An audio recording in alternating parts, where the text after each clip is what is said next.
Three bold predictions for the rest of the Timberwolves season, including awards predictions. Three Timberwolves players I think will win awards, and some surprising playing time minutes predictions next.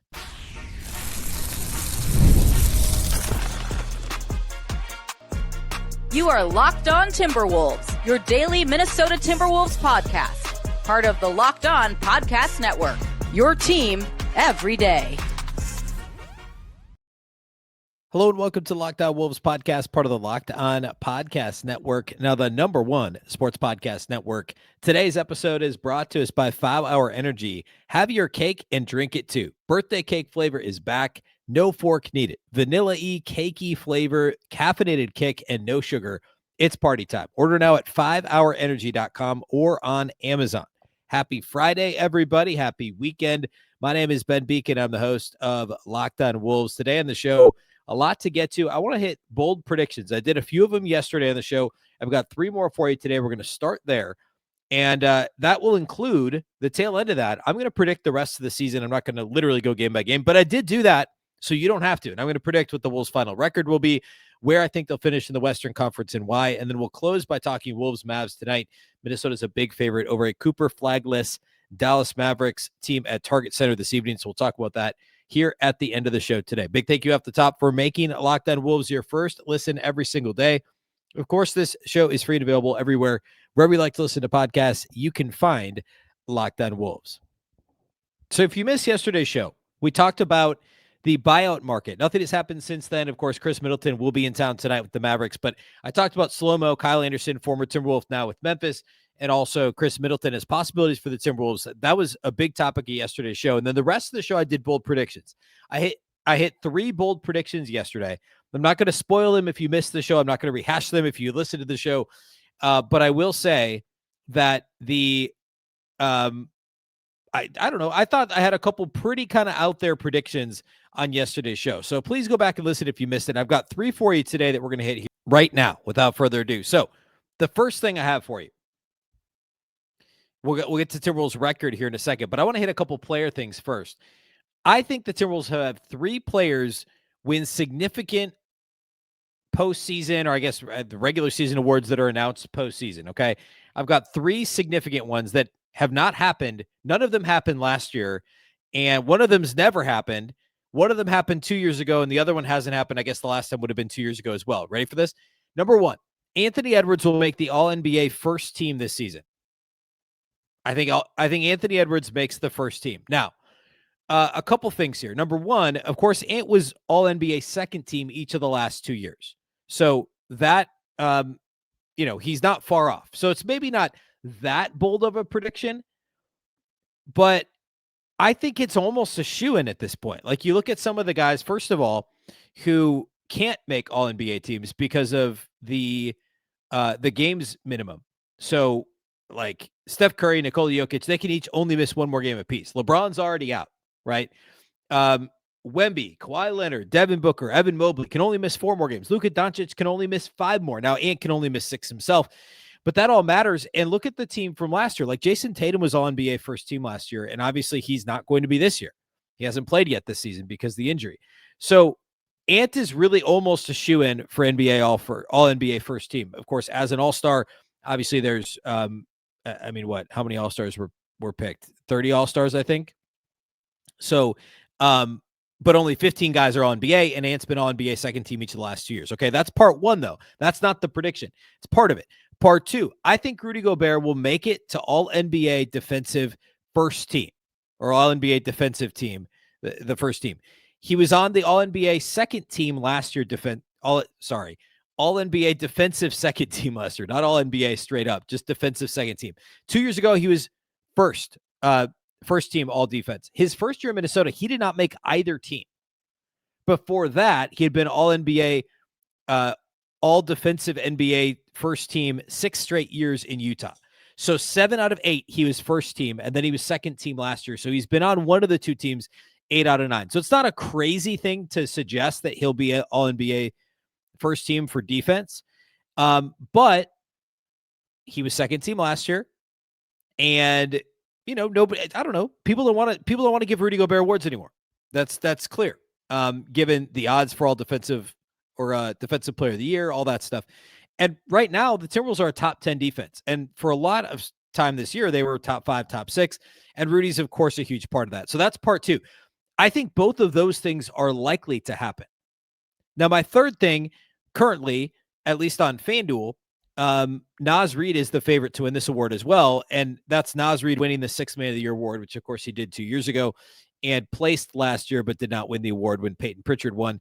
I think Naz Reid should win it this year as well. So in it, like individually, I don't think any of those 3 things are like that crazy to happen, but all 3 of those things happening together, the odds of that would be a little bit longer, right? So you look at the 6th Man of the Year odds right now, Naz is the favorite on FanDuel at plus 170, and he's ahead of Keldon Johnson, who's plus 280. So he's gained some ground. And then after that, it drops off to Jaime Jaquez Jr., that he at plus 500. I had to assume, who's now on the Timberwolves, is plus 1,300. I'd be shocked if he won it over Naz Reid. AJ Mitchell at plus 1,300 also, and then Reed Shepherd of the Rockets at plus 1,500. So Naz is the favorite to win 6th Man of the Year. Ant should be on the All-NBA first team. And Rudy Gobert is maybe the one that's going to be toughest, but I just don't know how you find 5 guys you put ahead of Rudy this year as far as the best defensive players in the league. Like right now, the odds for defensive player of the year, Wemby's minus 310. Like he's a massive favorite. Chet Holmgren is plus 300. Fine. I'm okay with it. Gobert's plus 1,500. Now, usually what happens is Gobert's going to finish in the top 3 or 4 in voting for defensive player of the year, and they'll find some wings. Like last year, I'm trying to remember, I think it was Herb Jones, and there was another wing and a couple guards, like guys that are never going to win defensive player of the year, but are going to be all NBA first defensive team. So like Amen Thompson might make that team. We've seen obviously Drew Holiday in past years make that team. Jaden McDaniels was on the all NBA defensive second team 2 seasons ago. So it's not a stretch, but that's probably the biggest challenge of those, is to have Rudy be on the first team for all defense. And I think it will happen. I think all 3 of those things will happen.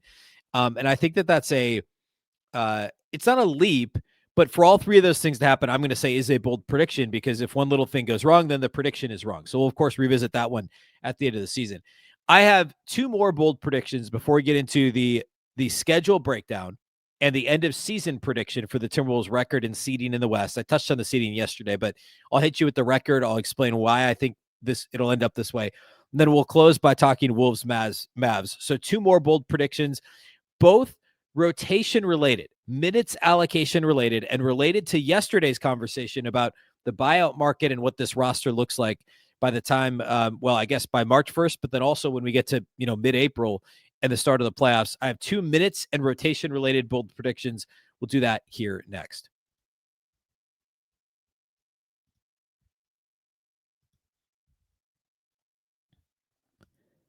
Today's episode of Locked On Wolves is brought to us by our friends at FanDuel. Ever wanted to experience the NBA Finals live and in person? FanDuel's giving you the chance to turn that dream into reality with their NBA sweepstakes. Here's how it works. Use your profit boost on any NBA future, and you'll automatically be entered for a shot to win an NBA Finals trip for 2. That's right. Flights, tickets, the whole experience. If you're already looking at the board and thinking about which team can make a deep run, this is the perfect time to lock it in. The futures this time of year are the absolute best. You can pick a team to win the championship. Might just be to grab the conference title. So like, I don't know, in the West, if you pick OKC to win the West, you might also be picking to win the championship, or maybe it's OKC to win the West and Detroit to win the championship. It adds an extra layer of excitement to every game down the stretch of the season. We're within, 7 weeks of the end of the regular season. Now you can not only pick just your cash, but it could also, not only can your pick cash, but it could also send you to the finals. Visit FanDuel.com to get started. Use your profit boost on an NBA future and get entered for your chance to win a trip to the NBA Finals. Play your game with FanDuel, the official sports betting partner of the NBA. Today's episode is also brought to us by our friends at Quo. New year, new systems. This is the time when a lot of us look at the messier parts of how we run our businesses and think there has to be a better way. And there is. Streamlining your communications is one of the quickest upgrades you can make. And that's why today's episode is brought to you by Quo, spelled Quo. the smarter way to run your business communications. Because when your team is reachable, organized, and communicating in one place, you're not just working cleaner, you're creating more opportunities to connect with customers. I love how simple Quo makes everything. Your whole team can call and text from one shared business number, so nothing gets missed. Everyone sees the full conversation thread, which makes replies faster and more personal. It works right from your phone or computer. You can even keep your existing number if you'd like. And Quo's smart AI tools automatically log calls, summarize conversations, and highlight next steps, so details never slip through the cracks. It's no surprise Quo is the #1 rated business phone system on G2, trusted by more than 90,000 businesses, from solo operators to growing teams. Make this the year where no opportunity and no customer slips away. Try Quo for free. Plus, get 20% off your first 6 months when you go to quo.com/LockedOnNBA. That's QUO.com/LockedOnNBA. Quo. No missed calls, no missed customers.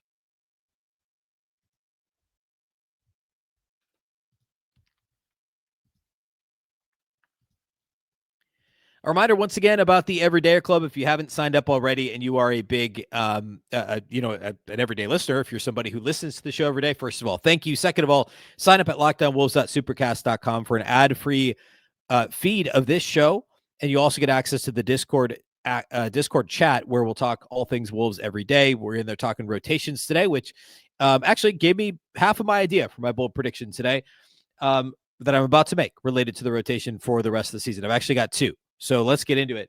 Number one, I know we're all wringing our hands over how much Mike Conley is going to play now that he's back in the fold. And I think it's unquestionably is maybe strong. I think it's a good thing that he's back. I think team chemistry matters. Leadership matters. Having a steady hand matters. I also don't think he should be playing 18 minutes a game.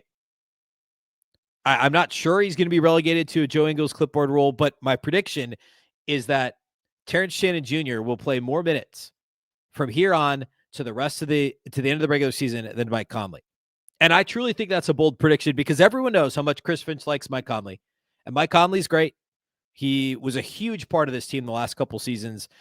And in a lot of ways was I don't know. I mean, this side of Rudy Gobert, the most important acquisition, like obviously the Randle trade is a big trade and all that. But like the Mike Conley move, trading D'Lo for who's like nobody wants D'Lo in the moat right now. Trading D'Lo and getting Conley and Nickeil Alexander-Walker 3 years ago was a massive move, right? And we talked a lot on the show over the course of the season about how Conley's clearly diminished on both ends of the floor. The shooting hasn't been as good. The 2-point percentage is terrible. And the defense hasn't been very good either. The team defense is fine, but the individual defense is not good.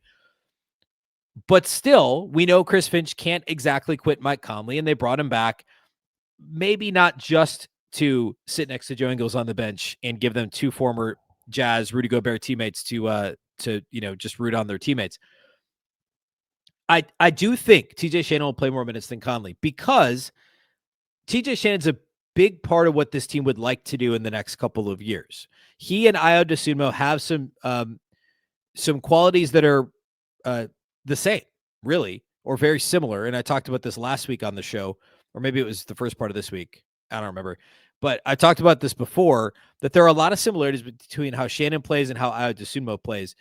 And that's how Minnesota straight up just wants to play. Faster, more pressure on the rim, especially in transition, cutters that can play off the ball in the half court, and also volume 3-point shooters that also have some accuracy and some range to what they do. DiVincenzo, Dosunmu, and Shannon all do all of those things. Now, obviously, of the three of them, Dosunmu is the best fit to like masquerade as a point guard. DiVincenzo is probably certainly second best. And Shannon has some development to do there. And Dosunmu's new to the team. Shannon's been injured and didn't play all that well earlier this season. And DiVincenzo is a constant, although I know he hasn't played super well recently as a member of the starting lineup. But all that to say, I think based on how Minnesota wants to play and the punch and offensive firepower that Shannon, DiVincenzo, and Dosunmu give you together, I think Minnesota wants to play smaller and faster. I think TJ will play more minutes than Mike Conley the rest of the season. That is the bold prediction there, is that TJ Shannon, despite the acquisition of Dosunmu and the injury, he's off the injury report, by the way, for tonight's game against the Mavs. I think Shannon plays more minutes than Mike Conley from here to the end of the season. My last bold prediction. Someone who's not currently on the roster as I record this Thursday night, February 19th, for the Friday, February 20th show. There's someone who's not on the roster right now, will be 8th in minutes from the March 1st to April 12th stretch. This is also a fairly bold prediction, which is the point.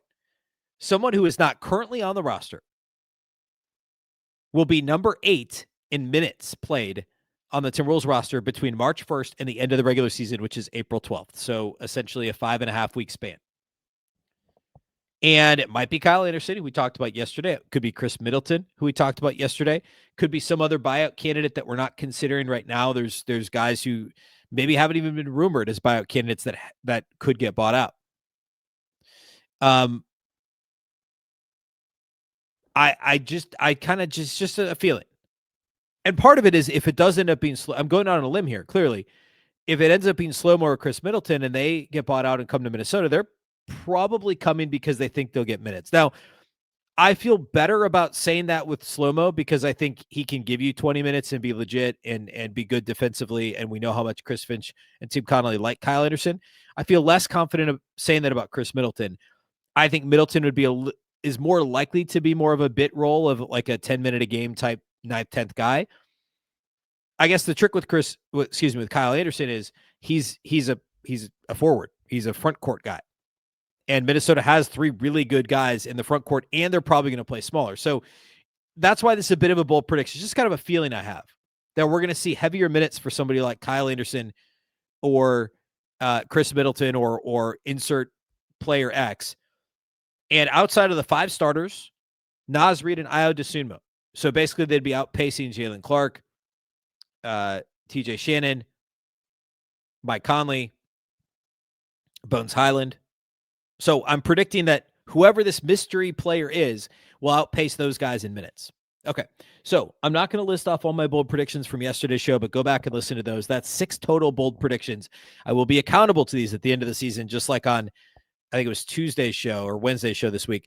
I was accountable to my 6 before the season. And if you missed that show, go back and listen to it. But I nailed 2, I missed 2, and there's 2 that the jury's out on. One that's more likely to hit on, I'm more likely to hit on than the other. So I feel like I've got a pretty good mix of like relatively bold and very bold, like realistic. These aren't the NFL Network, like so-and-so is going to rush for 400 yards today. Like these things could all happen.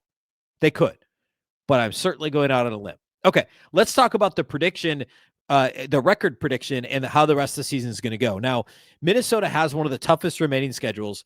If you look at, so like Tankathon, the website Tankathon is great, obviously, for lottery odds, etc. But they've got a remaining schedule, which has essentially the, well, not essentially, it is the toughest remaining opponents and the easiest remaining opponents, and it ranks the teams by strength of schedule remaining. Denver's got the toughest schedule, according to Tankathon. OKC has the second toughest, and Minnesota has the third toughest. Now, the Wolves also only have 4 back-to-backs remaining, and they only have 1 game during which they'll be at a rest disadvantage. I forget which game it is, but only 1 game the rest of the year will Minnesota have a disadvantage in the rest column, which is significant. So that does matter for sure. But they've still got to play the Pistons twice. They've got 1 OKC game, 1 Denver game, 2 Rockets games, Boston, the Lakers. Like there's some tough games left for Minnesota. And the only like bad team that they play multiple times is Dallas. And you know, if Cooper Flagg plays later in the year, which I'd imagine he does, he won't play Friday. He won't play tonight. But you know, Cooper Flagg plays, that is a less bad looking team, right? Also, one of the teams that would be on that list would be Charlotte, who of course has been red hot and, you know, playing a lot better. So, which is an understatement. All that to say, it's a tough remaining schedule, but the next couple weeks aren't too bad. Like you get Dallas and Philadelphia at home this weekend. Philly's not an easy game by any stretch, but I think they'll win it. Then they go on a 3-game road trip, which are all winnable, albeit tough. Portland, Clippers, Denver, home for Memphis, Toronto, Orlando. It actually would not shock me if Minnesota reels off like 10 straight wins here coming out of the break. I mean, shock isn't the right word. It would shock me a little bit, but like, I think it's on the table. More likely than not, they go 9-1 in the next 10, but Dallas, Philadelphia at home, road for Portland, Clippers, Denver. That's 5. Home for Memphis, Toronto, Orlando, and then at the Lakers. They could win all 10 of those games. It's actually 9 games. They could win all 9 of those games. They went into the break winning 2 in a row, so that would be an 11-game winning streak. More likely than not, they go 8-1 or 7-2. But I think they win I'll predict right now that they win at least 8. So maybe that's a bold prediction. Is they win 8 out of 9 coming out of the break. Maybe the home Philly game or the at Denver game, one of those is the loss. From there, it gets a little bit tougher. They have 4 straight road games. I think they'll go on a bit of a swoon. Probably early April, I think, is most likely when they hit, to hit a rough patch. But I think when I went through and I did the wins and losses through the entire rest of the schedule, the only real at Boston, home for Houston's a tough mini stretch there. And then I think they maybe lose 3 out of 4 at Detroit, at Philadelphia on a back-to-back, which is a really tough 2-game situation. And then home for the Hornets. Home for the Hornets at Indiana, which they should win, and then at Orlando on the second night of a back-to-back, and the Magic could be fighting for their playoff lives at that point. So I think they lose 3 out of 4 there. But ultimately, I have them finishing the season at 52-30. 52-30, which right now they're at what? They're currently at 34-22. So that means they're going 18-8 the rest of the way and finishing at 52-30, which, so ESPN did BPI rankings, prediction for the end of the year. I think they had Minnesota at 50 wins or 49 wins, but 52 wins, according to ESPN's BPI, their basketball power index, would have a 52-win team at 3rd in the Western Conference. Because the West is so tough and everybody beats up on each other, that could get them to 3rd. And I did predict yesterday that the Wolves would finish 3rd in the West behind OKC and San Antonio, and that they would ultimately pass the Nuggets, pass Houston, and also stay ahead of the Lakers, who they're currently tied with when it's all said and done. So 52 wins and the 3rd seed in the Western Conference. A couple more thoughts on that, and then we'll put a bow on predictions. We'll talk about Wolves Mavs tonight. We'll do all that here next to close out the show.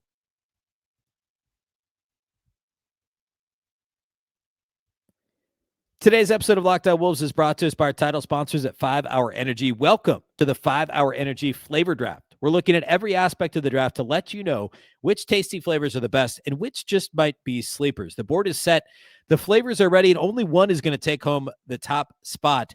5 Hour Energy has a wide variety of flavors, as it turns out, something for everyone. And when I look at the draft board, when it comes to the 5 Hour Energy flavors, I think there's some obvious ones, like the classics. Your first pick might be, just one of the fruitier flavors, like cherry, right? Grape, berry. Berry, I think, is one of the ones that a lot of people really like. It's probably properly rated. Maybe, I don't know, properly rated, I would say.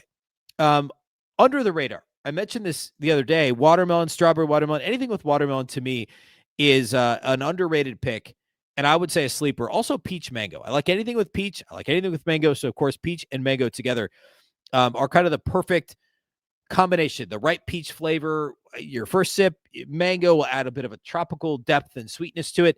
They give you a smooth, rounded flavor profile. So consider peach mango my sleeper for the 5 Hour Energy draft.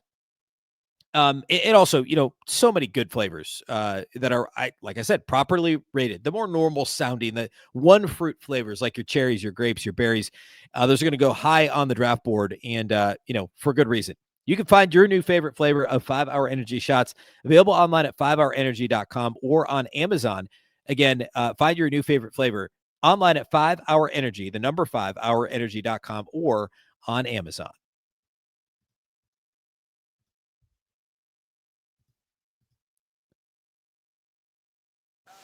Put a bow on the predictions here. Again, 52 wins is my prediction for the Timberwolves the rest of the way, or I should say when it's all said and done. I do think that the way that the schedule breaks out is, there are some tough wins in there, and I mentioned this earlier, but the 2 Houston games, Minnesota did pretty well against Houston. They were up in the 3rd quarter without Ant a few weeks ago. They play Orlando twice, and Orlando's going to be, they've been disappointing. They're just a shade over 500 at the All-Star break, but they're trying to still get into the playoffs. Their coach is coaching for his job. Essentially, the Clippers are resurgent. They have to play the Clippers on a back-to-back. They have to play Philadelphia on the road on a back-to-back at Orlando. So there are some tough moments, but ultimately, I think that a very similar thing is what happened last year, which is Chris Finch's team playing better as the season wears on, the team coming together, Probably adding somebody on the buyout market. Obviously, having DeSumo in the fold. They've, other than the first weird game they played with him when they got blown up by the Clippers in the matinee, they won 2 games before the break. I think that depth is going to matter, having DeSumo. And I think Ant's going to be playing well. I think he's going to play more games. I said this on yesterday's show. He can only afford to miss, I think it's 6 games. If he misses 6 games, then he's no longer eligible to win awards. I think that matters to him. I also think, I just think Ant plays every game, but I think I said, I don't think he misses more than 2 games the rest of the way. Also with the 4 back-to-backs, like maybe he sits out the back-to-back against the Jazz because the Wolves, I know they lost to the Jazz last year when Ant missed the game due to suspension, but that's a game the Wolves should win with or without Anthony Edwards. So they might steal a couple games here and there, but I think he's going to play a lot of minutes, and I think the Wolves will ultimately have a really nice, 18-8 finish to the season, finish with 52 wins, and have a real shot at that 3rd seed. All right, tonight, Wolves Mavericks. Of course, the Timberwolves saw the Mavs in late January. Cooper Flagg did not play in that game. Cooper Flagg is not playing in this game, and neither are a whole lot of other guys. Obviously, Anthony Davis no longer with the Mavericks. We know Kyrie Irving is out for the season. A bunch of day-to-day guys, questionable guys. Max Christie's the biggest one in terms of scoring. Daniel Gafford, obviously a big part of what they do in the front court and defensively. Caleb Martin, also questionable for them. The last time these teams played, Gafford started and had 14 and 6 in 21 minutes. Max Christie was not very good. He was only 1 of 8 shooting in that game. And Caleb Martin actually did play 32 minutes, but didn't do much offensively. He did lead them with 5 assists. So it's going to, and that was, of course, pre-D'Lo being traded. Team looks different now. And that was one Minnesota ended up winning by 13. They were up 10 points at halftime. They were up 23 going to the 4th quarter and then held on to win. I say held on. They won by 13. So this matchup, it's actually really difficult to look at the body of work for Dallas and say like what we're going to expect in this game. The defense is 13th in the league on cleaning the glass, but that's Anthony Davis aided, right? No Anthony Davis, you're not 13th in defense. You're going to allow a much better opponent field goal percentage than 6th best opponent effective field goal percentage, which is what they are body of work on the year. Now, body of work offensively, they're 27th. And without Cooper Flagg, like this is certainly a bottom 2 or 3 offense. Like they don't turn it over that much, but they just don't make shots. They don't actually offensive rebound the ball that much, line that often anymore with no Cooper Flagg. And of course, no Anthony Davis. Like there's just like, I don't even know what you would expect this team to do. And on FanDuel currently, Minnesota is 10.5 point favorites in this game. So certainly a game the Timberwolves should win. 10.5 is a really big number. And I'd be a little worried about like taking the Wolves and the points there. Or by that, actually, they're now 13-point favorites, I think, after this injury report came out. So they're 13-point favorites on Friday night.